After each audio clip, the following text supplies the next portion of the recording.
Assalamualaikum warahmatullahi wabarakatuh. Alhamdulillah kita bisa berjumpa di acara yang diselenggarakan oleh Himadikfis tahun 2021, yaitu dalam rangkaian acara Harmoni Fiktif. Ini nama acara yang sangat menarik ya, Harmoni Fiktif. Nah, pada rangkaian acara Harmoni Fiktif, agenda yang terakhir adalah terkait dengan bedah artikel ilmiah. Nah, semoga adik-adik semuanya dalam keadaan sehat sehingga bersemangat dalam mengikuti acara ini. Nah, di pendidikan fisika salah satunya tujuan dari pendidikan fisika, capaian lulusannya adalah membentuk atau melahirkan seorang peneliti muda. Nah, dalam membentuk peneliti muda itu, maka ini Himadikfis mengadakan acara yang bertujuan juga untuk mendukung capaian lulusan yang telah ditetapkan oleh prodi atau jurusan pendidikan fisika FKP Unsil. Nah, yaitu terkait dengan artikel ilmiah.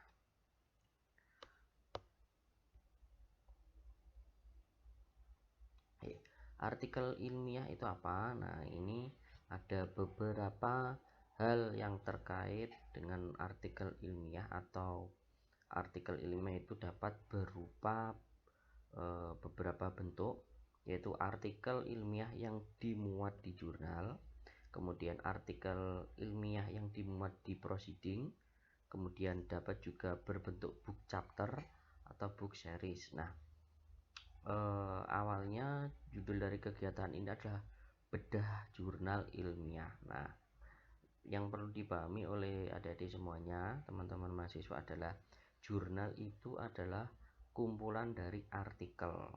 Nah, kalau jurnal ilmiah berarti kumpulan dari artikel ilmiah. Begitu juga proceeding. Nah, bedanya jurnal dan proceeding itu apa? Kalau proceeding itu biasanya berupa luaran dari seminar ilmiah atau konferensi ilmiah. Biasanya sudah diseminarkan terlebih dahulu. Kemudian untuk book chapter itu adalah kumpulan artikel ilmiah yang setopiknya atau ada topik besar, kemudian yang sama, dan dimuat dalam satu buku. Nah, artikel-artikel tadi misalkan terkait dengan pembelajaran online. Nah, di book chapter terkait dengan pembelajaran online tadi, isi dari artikel-artikelnya semuanya terkait dengan pembelajaran online. Nah, itu dibukukan dalam bentuk book chapter, ada editornya. Kalau proceeding itu bedanya book chapter dengan proceeding, sama-sama berbentuk buku semua. Nah, kalau proceeding itu sebelumnya sudah diseminarkan di seminar ilmiah. Kalau book series, nah, hampir sama dengan book chapter, tetapi dia berseri gitu. Jadi artikelnya ada topik tertentu, kemudian topik yang sama, nah tapi dibuat beberapa seri. Nah, kita sempitkan ke artikel yang dimuat di jurnal dan artikel yang dimuat di proceeding. Kalau artikel yang dimuat di jurnal itu cenderung merupakan tulisan ilmiah yang panjang, kemudian berisi informasi lebih rinci yang memungkinkan replikasi dan pemahaman secara utuh dari hasil penelitian.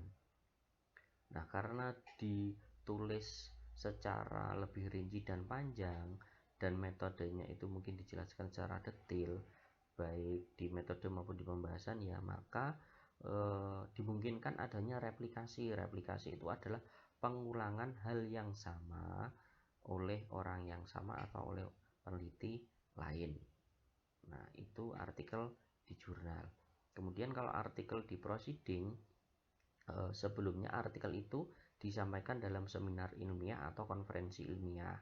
Kemudian cenderung merupakan tulisan ilmiah pendek dan hanya berisi bagian yang paling menarik dari hasil penelitian. Nah, kecenderungannya artikel yang dimuat di jurnal dan artikel yang dimuat di proceeding itu banyak halamannya ya, atau panjangnya itu lebih panjang artikel yang dimuat di jurnal daripada di proceeding. Tuh perbedaannya itu antara artikel di jurnal dan artikel yang di proceeding. Nah, sekarang kita ke struktur umum artikel ilmiah. Nah, struktur umum artikel ilmiah ini bisa disingkat dengan IMRAD. I itu untuk introduction atau pendahuluan, M itu method atau metode, kemudian result itu adalah hasil, kemudian yang terakhir adalah end discussion. Discussion itu adalah pembahasan. Nah, secara umum artikel ilmiah ada 4 komponen. Nah, namun tergantung dari penyedia jurnal ya, penerbit jurnal.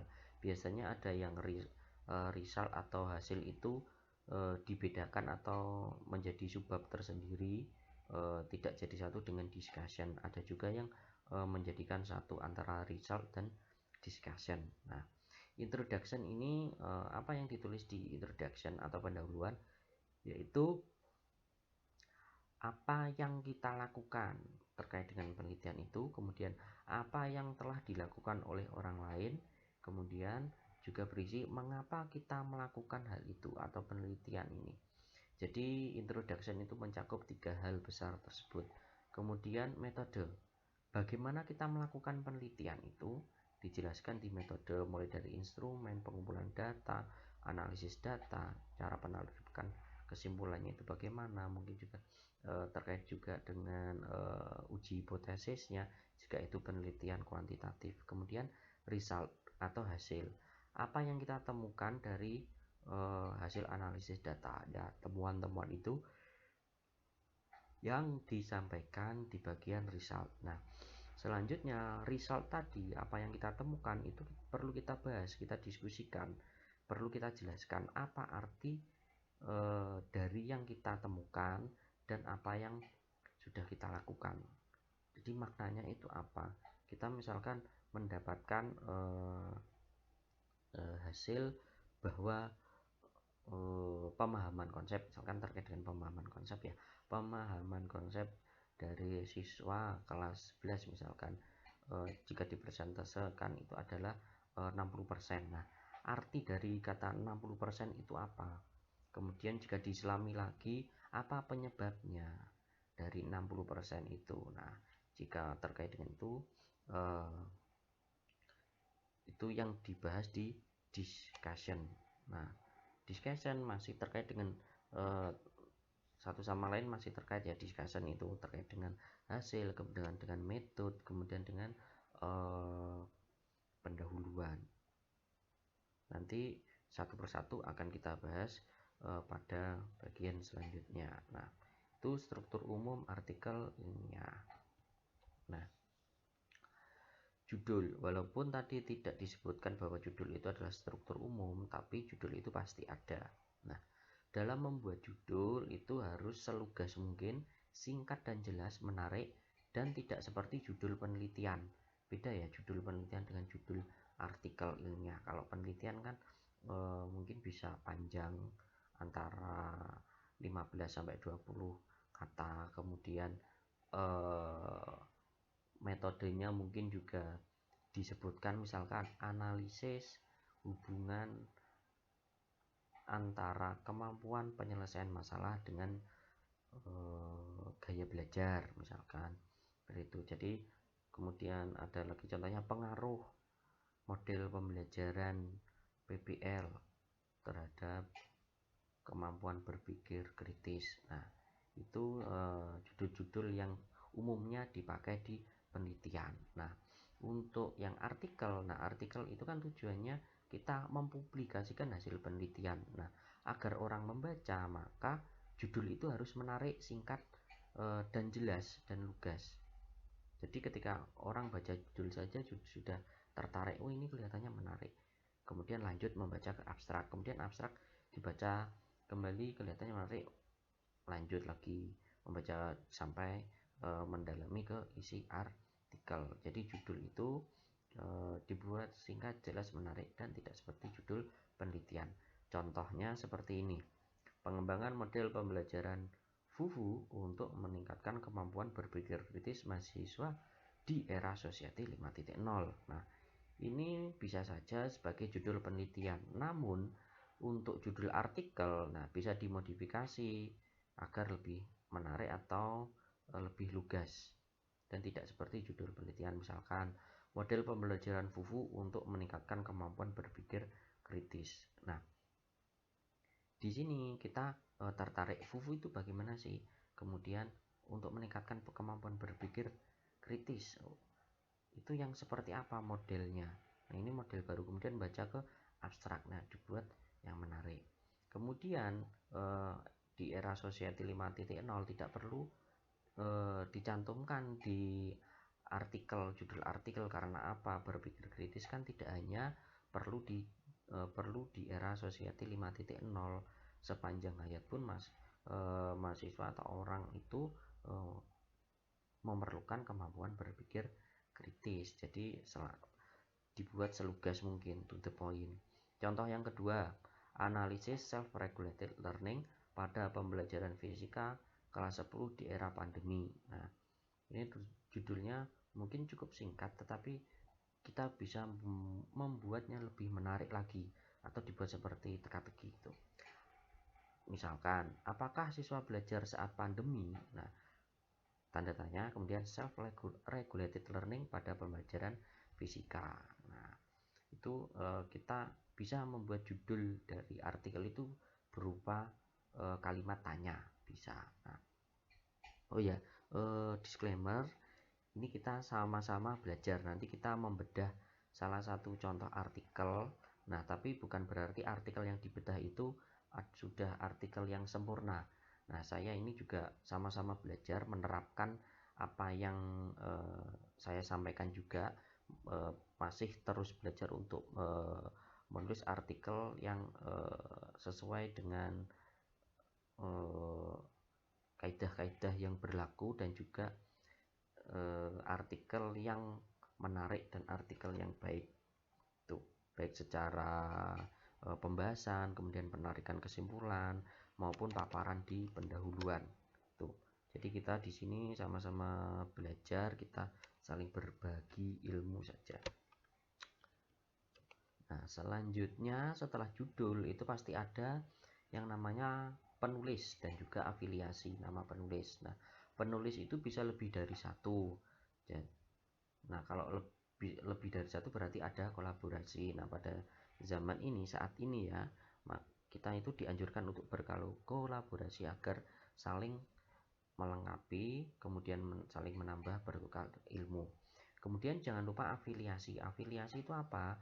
Afiliasi itu adalah jurusan atau prodi atau instansi di mana Anda itu berasal. Misalkan kalau Anda mahasiswa fisika ya, jurusan pendidikan fisika. Jadi afiliasi Anda adalah jurusan pendidikan fisika dan universitasnya Universitas Siliwangi. Kemudian ada juga yang disebut dengan penulis koresponden. Nah, penulis koresponden ini adalah penulis yang berkorespondensi dengan pihak redaksi artikel atau dewan redaksi artikel.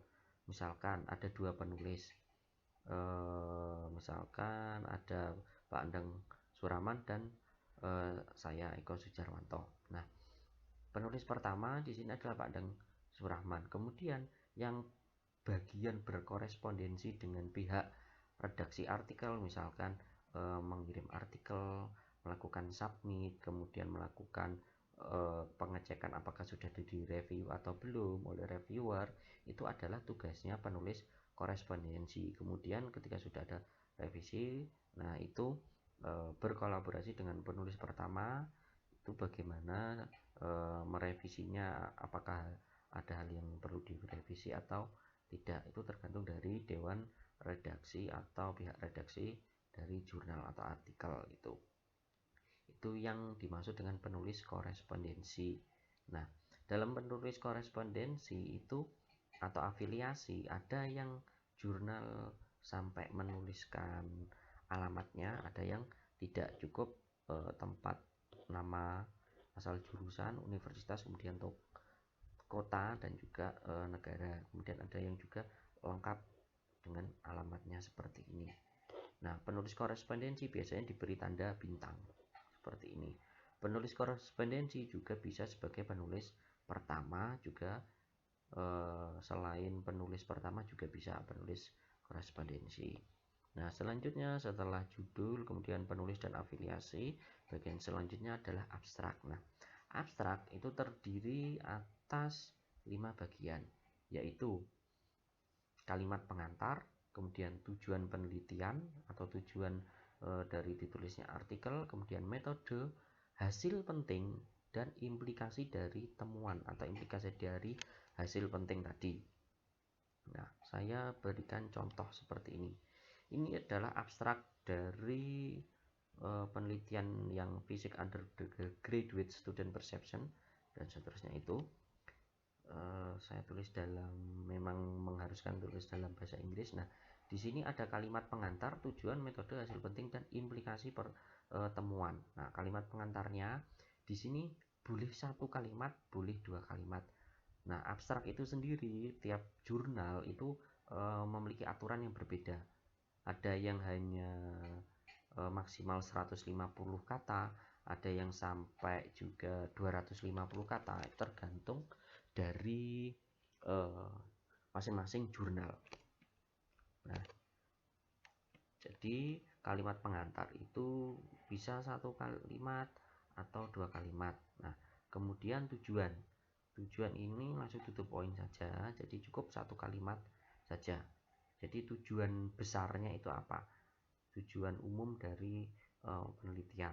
Kemudian metode. Nah, metodenya ini bisa Anda sebutkan metode penelitian atau desain penelitiannya apa, kemudian cara menganalisisnya juga seperti apa. Itu bisa Anda sebutkan juga di abstrak. Nah, di metode ini untuk artikel yang telah saya tulis itu saya menuliskan teknik pengumpulan data. Jadi dengan survei.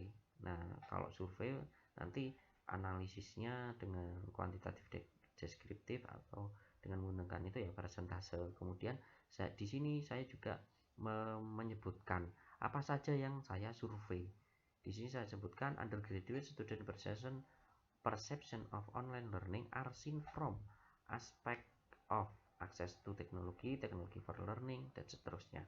Jadi apa yang diukur itu juga bisa Anda masukkan di abstrak bagian metode. Kemudian hasil penting. Nah, hasil penting ini sebaiknya tidak perlu mencantumkan angka-angka ajaib, yang pembaca itu bingung ini angka apa atau dari mana keluarnya angka ini. Nah, itu sebaiknya jangan ditulis. Nah, ini contoh tetap saya tulis. Nah, di sini yang saya maksud tadi bahwa di sini kita sama-sama belajar untuk terus memperbaiki tulisan yang telah kita buat atau untuk penulisan-penulisan selanjutnya. Nah, misalkan angka-angka ajaib yang terlalu, misalkan seperti ini 83,87%. Nah, itu kan ini maksudnya angka apa gitu, angka dari hitungan yang mana, hubungannya apa dengan kalimat ini, itu kan membuat pembaca bertanya. Jadi angka-angka yang ajaib itu tidak perlu dimasukkan di hasil penting di abstrak ya. Jadi secara umum dan to the point saja, hasil penting itu ditulis di abstrak. Jadi di sini saya sebutkan penelitian ini menunjukkan bahwa sebagian besar mahasiswa memiliki fasilitas yang cukup. Nah, sebagian besar ya memiliki fasilitas yang cukup untuk belajar online dan memiliki sikap positif terhadap literasi teknologi digital. Nah, itu hasil besarnya. Kemudian dilanjutkan dengan hasil-hasil lainnya yang berhubungan dengan penelitian yang kita lakukan. Another finding from this study is that the majority of undergraduate students have difficulty accessing the fast internet. Nah, ini hasil-hasil sampingan dari hasil utama yang kita temukan. Kemudian jangan lupa juga ketika kita sudah menyampaikan hasil penting, kita perlu menyampaikan implikasi dari temuan-temuan tadi tuh. Jadi implikasinya ini, penelitian ini mengindikasikan bahwa guru harus mendukung siswa belajar secara online dengan cara menyediakan materi dan media pembelajaran fisika yang layak. Nah, penelitian ini diharapkan menjadi pertimbangan atau saran agar pembelajaran online itu bisa lebih baik, dan juga literasi teknologi itu di dalam konteks fisik bisa lebih baik lagi di masa new normal ini. Jadi implikasi dari temuan yang kita dapatkan itu apa, itu perlu dimasukkan di dalam abstrak. Nah, biasanya penulis yang pemula itu lupa, setelah hasilnya disampaikan, implikasinya tidak disebutkan di abstrak. Jadi misalkan dalam artikel terkait dengan pengembangan media disebutkan media yang dikembangkan itu valid dan reliable, sudah itu saja. Nah, implikasinya apa, itu yang biasanya kadang lupa disebutkan. Nah, ketika abstrak sudah, maka kita masuk ke bagian utama, yaitu introduction atau pendahuluan. Nah, introduction itu bagian penting untuk menetapkan pertanyaan penelitian dan hipotesis. Ini untuk penelitian kuantitatif ada hipotesis. Kalau kualitatif atau penelitian yang jenis penelitian selain kuantitatif hanya bisa berupa pertanyaan penelitian saja. Tujuannya yaitu untuk menetapkan konteks penelitian yang disajikan. Nah, dalam menulis introduction itu saya sebutkan di sini dengan teknik 3 wacana. Dari saya kan dapatnya ini dari itu ya, mengikuti workshop dan pelatihan coaching klinik terkait dengan penulisan artikel ilmiah juga. Yang menuliskan itu menyebutkan bahwa tekniknya adalah teknik 3 paragraf. Nah, tapi saya lebih menggunakan ke teknik 3 wacana karena di introduction itu tidak harus berupa 3 paragraf, tapi bisa lebih. Namun ide dasarnya ada 3, yaitu 3 wacana. Tuh, yaitu yang pertama adalah ungkap fenomena mendasar, kemudian uraikan apa yang telah dikaji oleh peneliti sebelumnya, kemudian wacana yang ketiga adalah tunjukkan keaslian dan kebaruan penelitian Anda. Nah, di wacana yang pertama yaitu mengungkap fenomena mendasar, yang perlu Anda tuliskan adalah apa masalahnya, mengapa ini menjadi masalah, kemudian mengapa ini penting. Nah, dari wacana yang pertama yaitu ada 3 kan ya idenya, apa masalahnya, mengapa ini menjadi masalah, dan mengapa ini penting, itu bisa Anda pecah menjadi 3 paragraf atau 2 paragraf. Jadi misalkan untuk menjawab apa masalahnya dan mengapa ini menjadi masalah, itu bisa jadi menjadi 1 paragraf. Kemudian untuk mengapa masalah itu penting, itu bisa menjadi 1 paragraf tersendiri. Jadi tidak harus ungkap fenomena mendasar itu dalam 1 paragraf. Tapi hal ini juga tergantung dari banyak sedikitnya halaman dari yang dibatasi di suatu artikel di jurnal tertentu ya. Jika artikelnya itu dibatasi hanya artikelnya kurang dari 10 halaman misalkan, nah ya usahakan di introduction cukup 3 paragraf saja dengan berdasarkan 3 wacana ini itu. Nah, untuk wacana yang pertama ini tujuannya apa sih? Yaitu mendeskripsikan arah dari masalah dan perlu memberi dukungan dengan data yang ada. Jadi semua ungkapan-ungkapan fenomena mendasar tadi di introduction itu perlu diberi dukungan data. Jadi Anda harus mensitasi penelitian sebelumnya atau mensitasi dari teori yang sudah ada. Kemudian wacana yang kedua yaitu uraikan apa yang telah dikaji oleh peneliti sebelumnya. Nah, isinya apa? Yaitu apa saja yang sudah diketahui tentang topik ini. Nah, beritahu pembaca sejauh mana topik ini telah diteliti. Jadi dari penelitian-penelitian terdahulu, Anda ungkapkan di bagian wacana yang kedua. Itu nanti kita lihat, kita bedah contoh artikel. Kemudian wacana yang ketiga yaitu tunjukkan keaslian dan kebaruan penelitian Anda.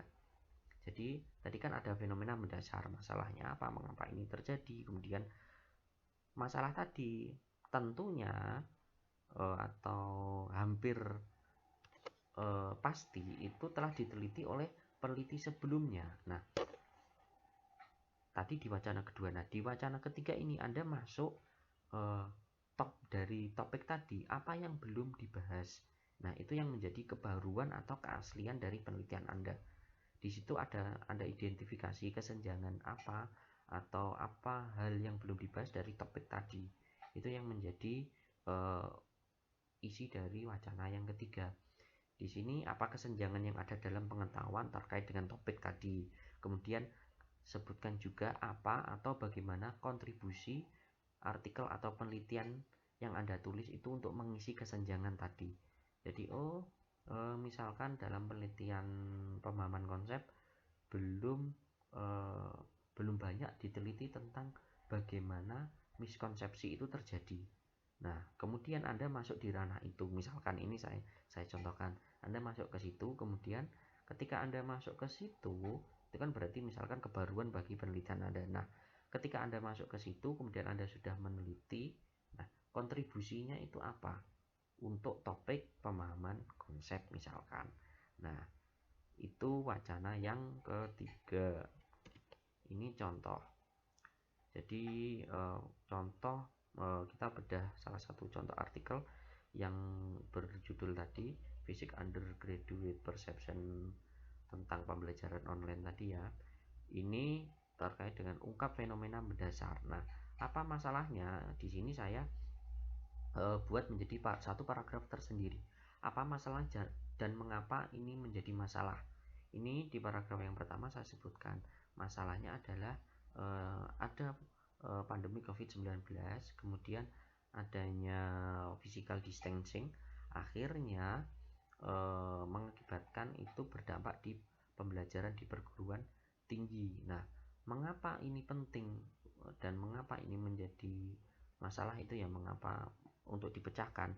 Karena untuk mahasiswa atau untuk siswa, pembelajaran online itu membutuhkan tingkat kemandirian level yang lebih tinggi, kemudian disiplin, kemudian bertanggung jawab, kemudian perlu self-regulated learning, dan juga perlu literasi teknologi. Nah, kita atau saya menjadikan hal ini penting karena alasan-alasan yang saya tuliskan di ide pokok di kalimat pertama pada paragraf kedua.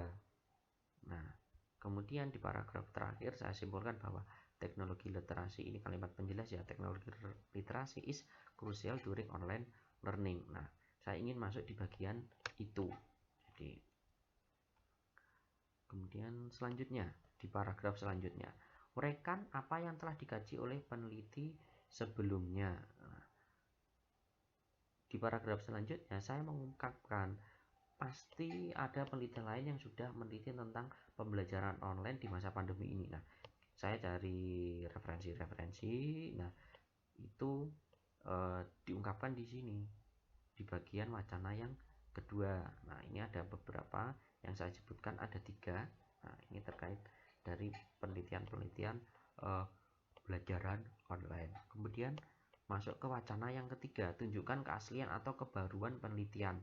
Nah, ini klaim dari Anda bahwa penelitian ini belum banyak dikaji oleh penelitian lain dan termasuk baru di subjek atau di tempat Anda melakukan penelitian. Ini saya sebutkan bahwa online learning is new the majority of student. Nah, kemudian apalagi di masa transisi, di masa-masa awal dalam pembelajaran daring. Kemudian di sini kami tim peneliti itu juga menyebutkan bahwa penelitian ini juga melihat atau menganalisis pembelajaran online dari segi literasi teknologi, dari perspektif literasi teknologi. Nah, itu klaim kebaruan atau untuk menunjukkan keaslian dan kebaruan penelitian Anda. Itu di wacana yang ketiga. Nah, selanjutnya kajian pustaka. Biasanya kajian pustaka ini jadi subbab tersendiri untuk beberapa jurnal tertentu atau menyatu di introduction, di pendahuluan. Nah, untuk menulis kajian pustaka di artikel ilmiah, nah itu sebaiknya tidak berisi teori-teori fundamental atau definisi-definisi, tidak perlu disebutkan. Kemudian usahakan berisi state of the art penelitian kita. Jadi kebaruan state of the art penelitiannya itu apa, dijelaskan lagi. Tadi kan di wacana yang ketiga kan sudah ada. Nah, state of the artnya itu dijabarkan kembali bisa di bagian kajian pustaka. Kemudian dalam membuat kajian pustaka itu baiknya dibantu oleh kata kunci keyword. Keyword biasanya diletakkan di bawah abstrak.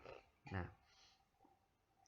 kemudian untuk kajian pustaka sebaiknya rujukan sebagian besar mengacu pada jurnal atau artikel terbitan terbaru. Nah, kalau Anda menulis artikel dan ditujukan ke jurnal internasional, ya sebaiknya artikel atau jurnalnya itu juga jurnal internasional.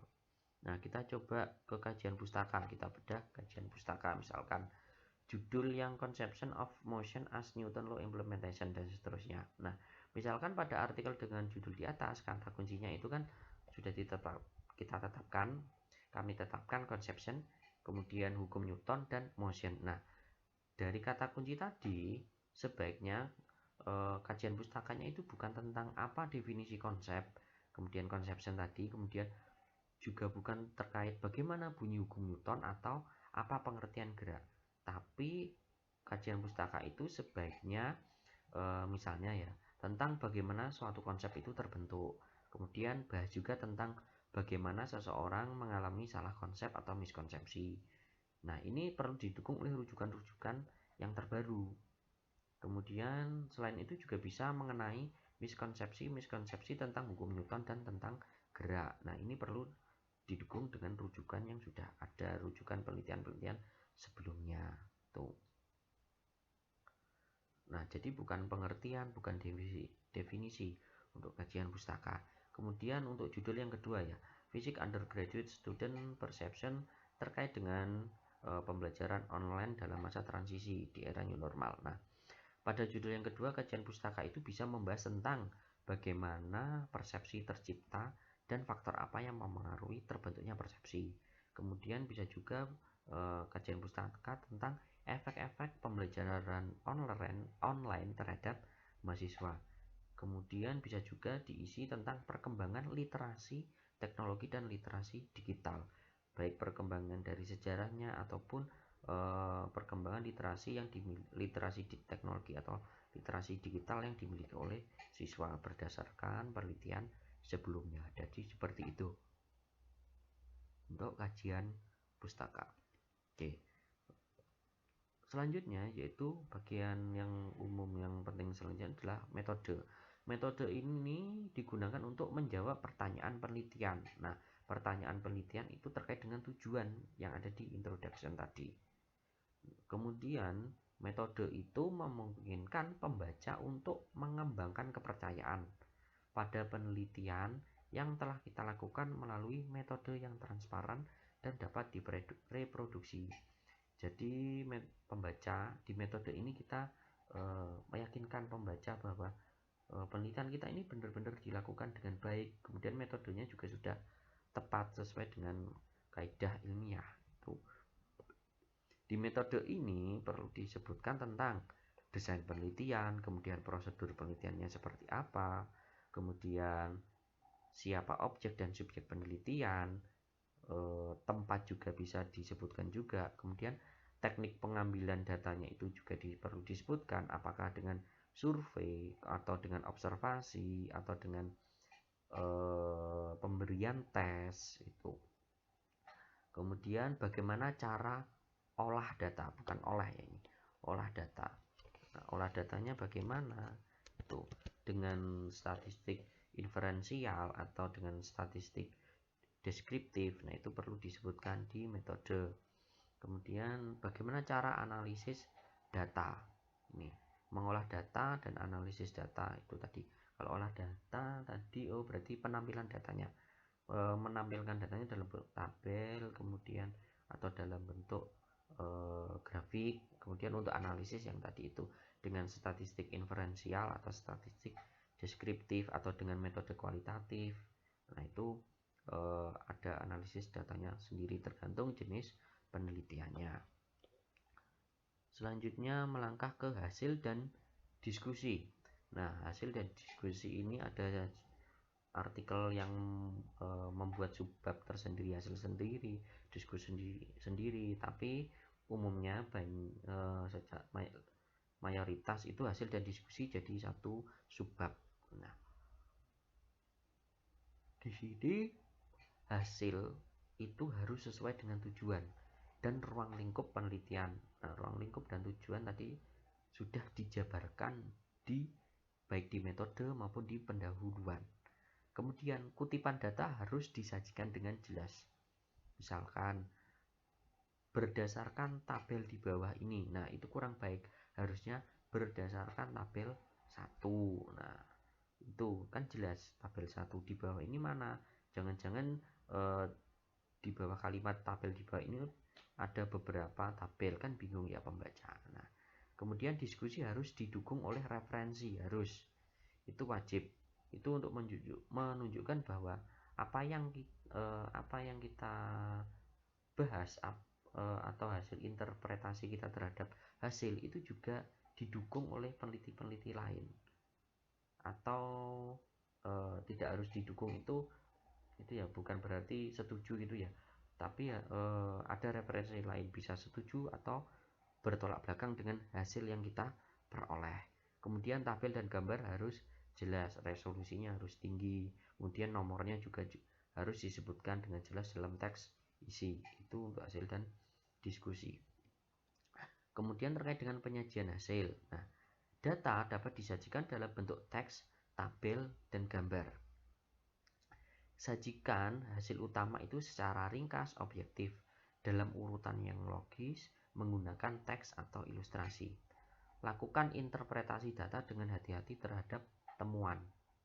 Nah, kita dalam menginterpretasi data itu harus hati-hati, dan kita perlu memberikan rujukan atau referensi, perlu didukung.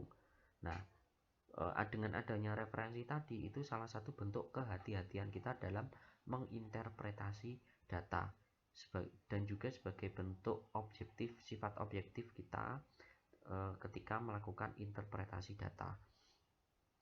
Kemudian jelaskan hasil berdasarkan urutan tabel dan gambar untuk memberikan kejelasan dan alur pemahaman. Jadi misalkan tabel, ada beberapa tabel, misalkan tabel 1 kemudian penjelasan, selanjutnya tabel 2 penjelasan itu, atau penjelasan dulu kemudian disebutkan tabel 1 kemudian tabel, begitu.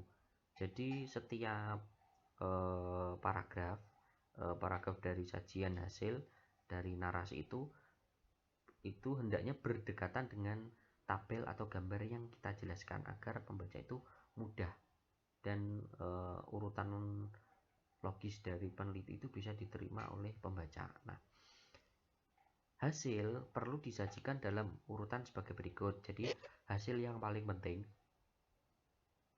selanjutnya hasil lain dengan urutan yang jelas, kemudian hasil yang nilai kepentingannya itu kecil.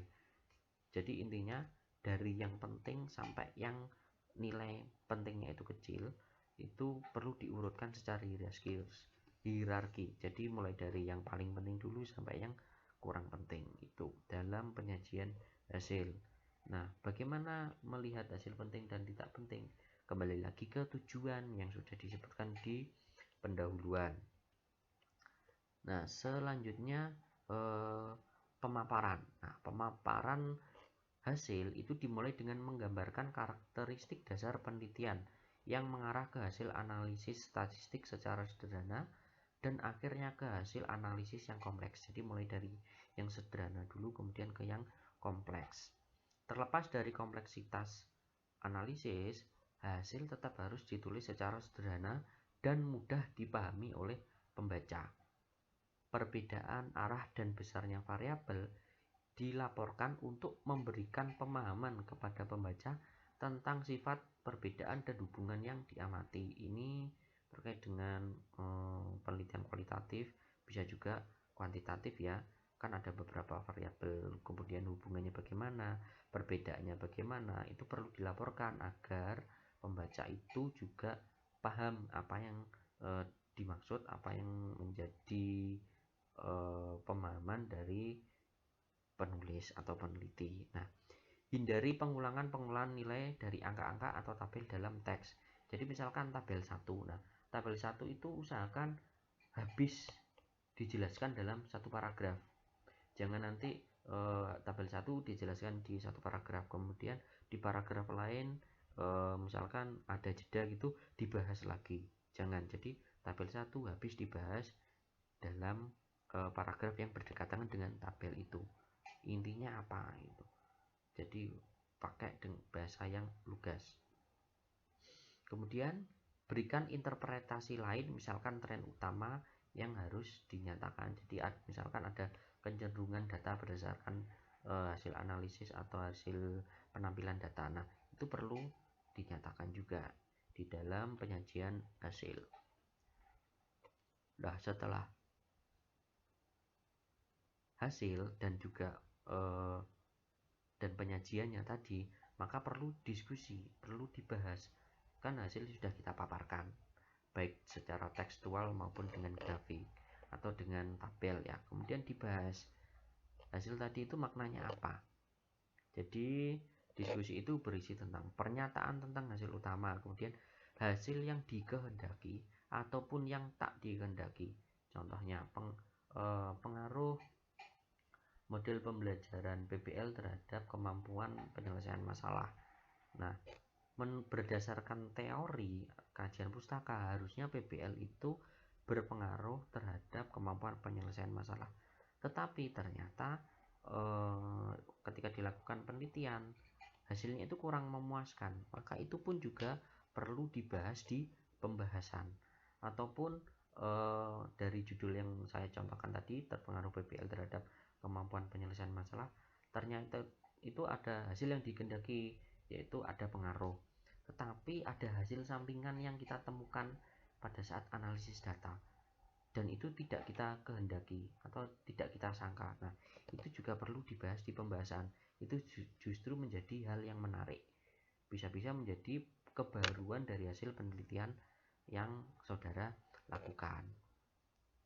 Kemudian perlu juga dilakukan perbandingan dengan hasil penelitian terdahulu. Kemudian berisi juga tentang penjelasan dari hasil. Kemudian keterbatasan dari metodologi. Sebutkan juga keterbatasan dari metodologi tadi. Nah, ada kesalahan apa saja di situ. Kemudian ada kekurangan apa dari metodologi. Jadi secara metodologis ya keterbatasannya. Kemudian dibahas juga dengan generalisasi. Generalisasi itu apa? Generalisasi itu adalah hasil yang kita peroleh di suatu penelitian itu apakah juga bisa didapatkan di tempat atau di subjek yang lain jika metode yang digunakan itu sama persis yang kita lakukan. Nah, itu juga perlu dijelaskan. Itu yang dimaksud dengan generalisasi. Apakah penelitian kita itu bisa digeneralisasi di subjek yang lain, di tempat yang lain. Itu juga perlu kita jelaskan. Apakah hanya khusus di tempat tertentu, di subjek tertentu. Kemudian yang terakhir, simpulan secara umum, bukan simpulan keseluruhan artikel ya, tapi simpulan dari hal-hal yang kita temukan dan yang telah dibahas di bagian pembahasan. Nah, tujuan dari diskusi dan pembahasan itu adalah menafsirkan hasil berdasarkan bukti-bukti yang ada pada subjek.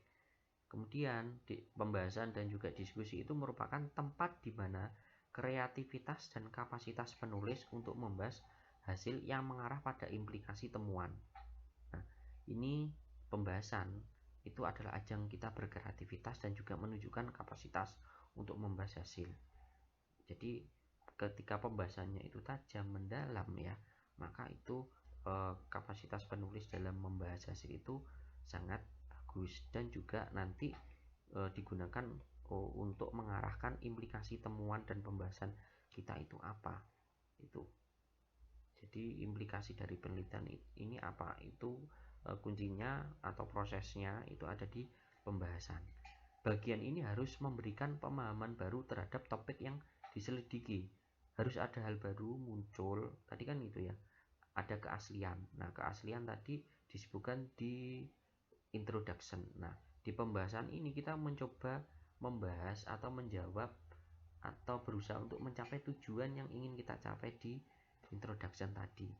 Jadinya di bagian ini harus memberikan pemahaman baru terhadap topik yang diselidiki. Nah, selanjutnya diskusi pembahasan harus terhubung ke bagian pendahuluan melalui pertanyaan penelitian atau hipotesis. Nah, seperti yang sudah saya sebutkan tadi, bagian diskusi bukan merupakan bagian pendahuluan. Ini yang perlu di garis bawahi.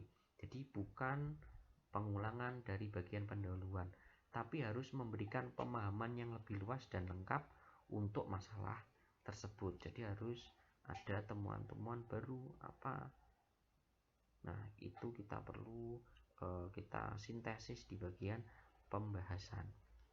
Nah, sebaiknya bagian pembahasan atau diskusi mengikuti acuan sebagai berikut, yaitu pernyataan temuan utama itu apa, kemudian diikuti oleh kekuatan dan kelemahan penelitian, selanjutnya kekuatan dan kelemahan kaitannya dengan literatur yang ada, perlu didukung kekuatannya apa, didukung oleh penelitian yang sudah ada.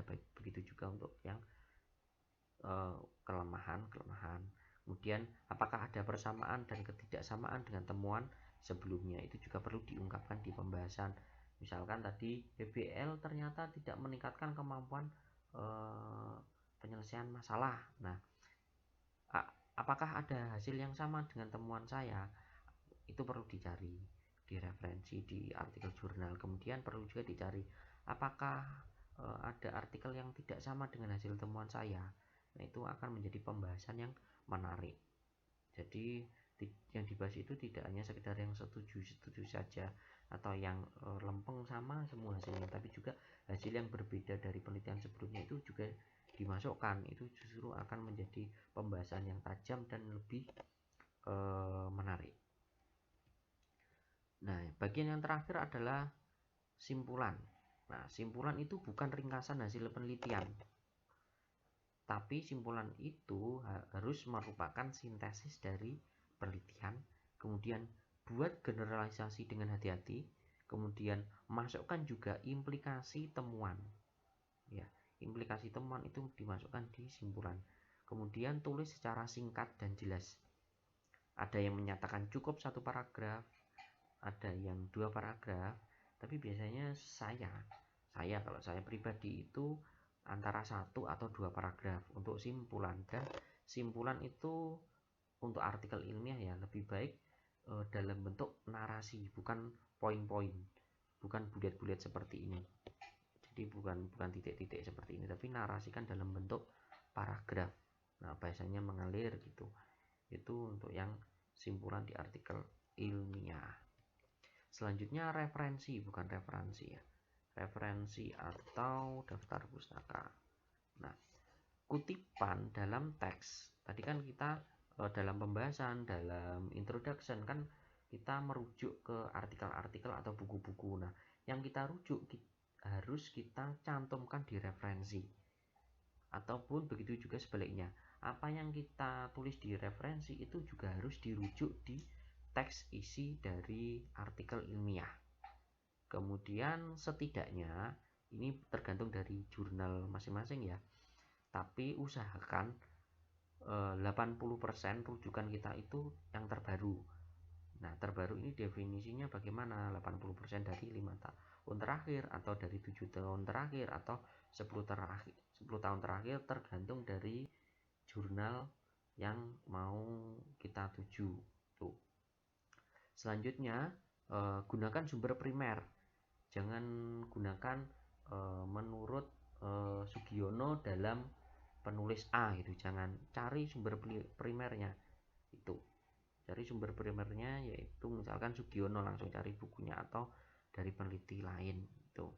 Kemudian jumlah referensi, usahakan jangan kurang dari 10 referensi. Nah, ini juga tergantung dari masing-masing jurnal yang dituju, apakah minimal 10, apakah minimal 15 atau minimal 20, tergantung ya. Kemudian 80% itu harus berupa jurnal atau 80% dan 20% itu berupa buku, biasanya seperti itu. Atau persentasenya berbeda-beda, ada yang 75 atau 80 persen tuh. Nah, usahakan lebih banyak rujukan itu dari artikel ilmiah, bukan dari buku tuh.